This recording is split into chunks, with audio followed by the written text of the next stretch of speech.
Absolutely. So we had the road safety strategy, and that contained a really positive vision, which said we don't want to have people dying or seriously injured on our roads. 40% target. Exactly. So a really great initiative, and we have to accept that our road safety record is actually the poorest in Europe. So it's an area where I very much welcome a new strategy, but it's based on the safe systems approach, which is a tried and tested method which has been used by the United Nations and is also in Scandinavia, and that covers safe roads, safe road speeds, safe road users and safe vehicles. Now, unfortunately, in terms of speeds and vehicles, the Council of Ministers ruled out any changes, which actually means that the strategy as it stands is either hopelessly optimistic or, in my view, fatally flawed. On that subject, you were pushing for a number of things with speed limits and MOTs in effect.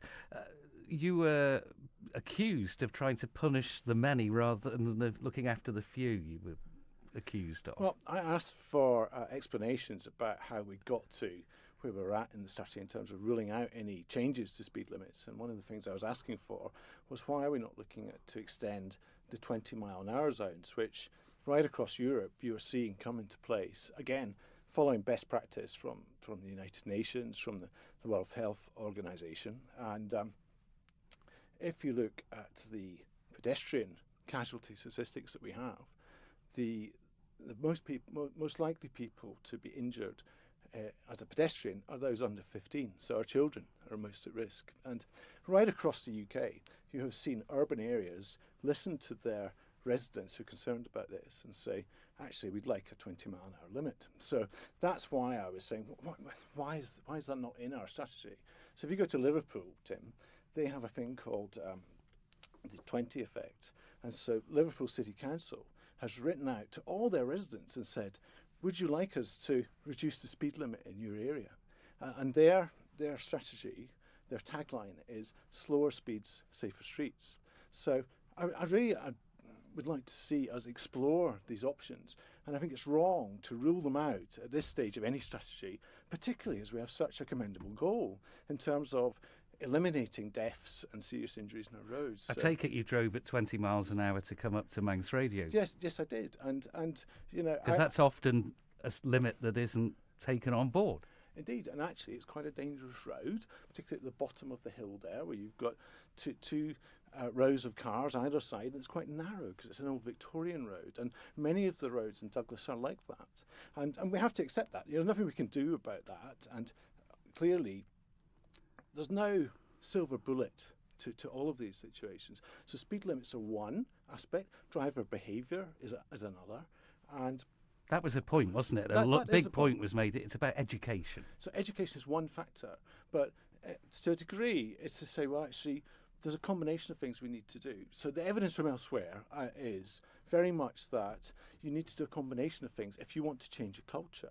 And this is cultural change that's needed. Wasn't the point, though, that we don't have a lot of these figures, and this strategy was going to be the basis of obtaining those figures and moving forward from that? We have a lot of data, and so there's a lot of statistics in the strategy. So just one final thing on the 20-mile-an-hour zones. So the UK Department of Transport did a very large survey on the implementation of these 20-mile-an-hour urban zones. So this is in towns, where the recommendation is that where cars and pedestrians and vulnerable road users and cyclists are there with parked cars, 20-mile-an-hour zones reduce the number of accidents, serious accidents that happen.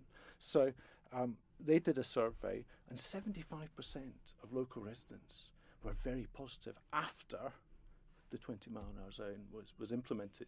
So it's a range of factors. What my concern was is that we seem to be having a closed mindset to some of these tools that are at our disposal to tackle what is a very serious issue which affects many people.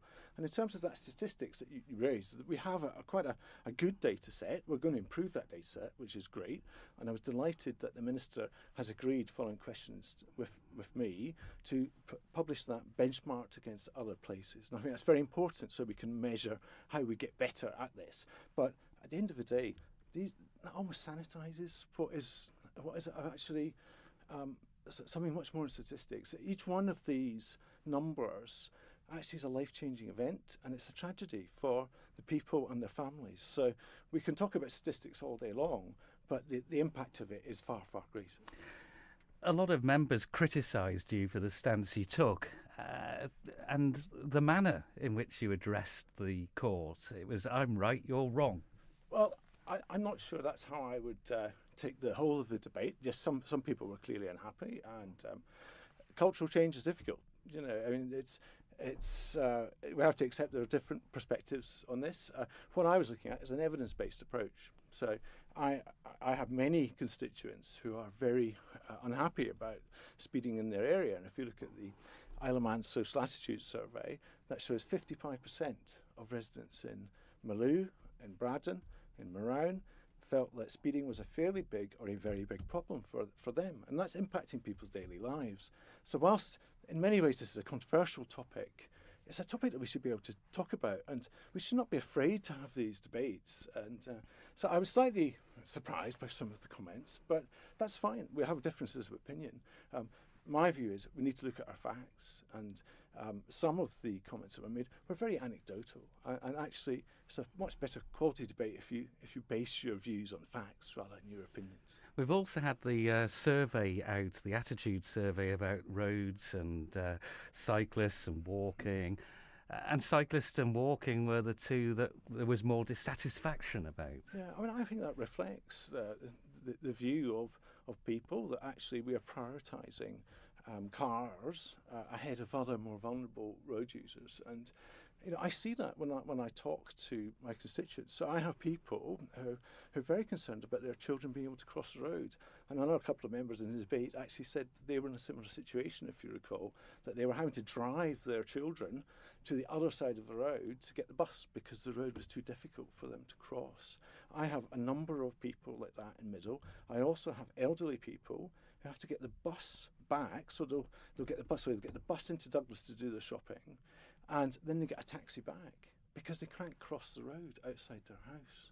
Now, when I talk to the Department of Infrastructure about these issues, they are incredibly reluctant to look at measures such as pedestrian crossings, reducing speed limits. Their priority is generally traffic speed, flow and cars. We prioritise cars ahead of vulnerable pedestrians, ahead of our older people, ahead of our children. Now I'm questioning, is that right? Is that really right? Is that the culture that we want? We're a long way from achieving another goal, which is linked in, of active travel, aren't we? We're making good progress. But it's not going to happen without all the other constituent points being put in place as well. So we know from the consultation on active travel that road safety was a key deterrent for people. They would very much like to be able to be more active, but they're concerned because they feel that the road is unsafe. So the active travel team, alongside Sustrans, who are working really well with people here in the Isle of Man, taking a lot of views on board from the local community, which is absolutely critical, and I'd like to see a lot more of that taken on board in all aspects of road safety, rather than just a ministerial perspective. We should be consulting with the community and asking our residents, what do you really want? Because actually when I talk to my residents, road safety, as a deterrent to active travel is an issue, road safety is an issue for them which is actually blighting their daily lives. Isn't it the case, just to finish with, that everyone that uses the roads, whether they're a walker or a cyclist or a driver, they've all got to up their game, haven't they? Of course we have. We have a shared responsibility. There's faults with everyone, aren't there, at the moment, which need to go if the roads are going to be safer. And I think what you were talking about there is actually slightly misleading, because most people who are walkers or cyclists also are drivers. Yeah. So it's simplistic to put people into tribes, and that's certainly not the case. We have a shared responsibility to look after for each other, and I don't see that at times. A lot of people are really great on the roads and really look out for each other. But there's a significant minority who are very aggressive and very uncaring. And I don't see that if you go down Strand Street. If you see an older person going through a door, or someone with kids in a buggy, you give them time. You say, "Come on through. Don't worry. Don't rush." Now you compare that with actually perhaps an older person who's perhaps driving less than the fastest speed permissible on the road, and people are all over them. They're driving very aggressively. So why is it that we change our mindset from actually we're in the street to when we're in a car? So I think we all have a shared responsibility. I think the road safety strategy is a great initiative. It's the first time we've ever had one, which is incredible, really. But I think it could be a lot better. So it's an issue which is of real concern to many of my constituents. So I'm pleased to continue to raise it. And since I've raised it, and actually since Tuesday, I've had people from all around the island contacting me saying, actually, I have the same issue. I'm in the north, I'm in the south, but I can't let my kids play out. Is that what we want?